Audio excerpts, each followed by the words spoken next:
Un témoignage précieux, de plus en plus rare. Charlotte Storch fait partie des derniers témoins de la Shoah.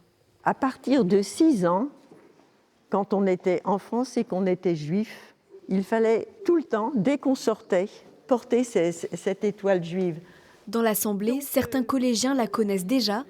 Ils ont étudié son histoire 2 ans auparavant et en ont fait un livre. Il y a des choses que j'ai dites, mais il y a des choses qu'ils sont allés rechercher eux-mêmes. Un travail exposé au Mémorial de la Shoah à Paris. C'est là-bas que Charlotte Storch le découvre.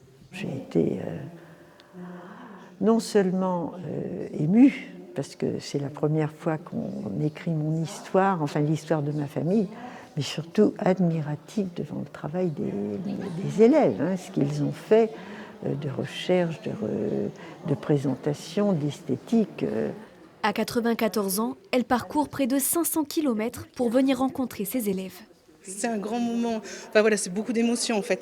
Voilà, parce qu'à l'école en fait on va raconter des histoires et on raconte aussi l'histoire.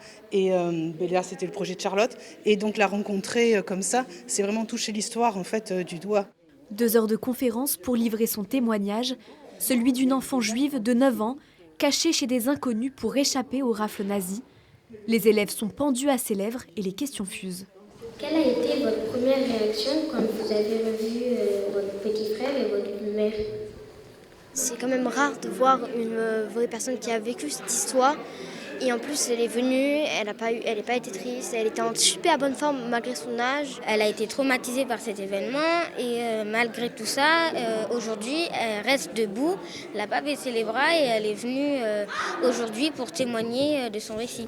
Une rencontre entre 2 générations pour transmettre l'histoire et ne jamais oublier.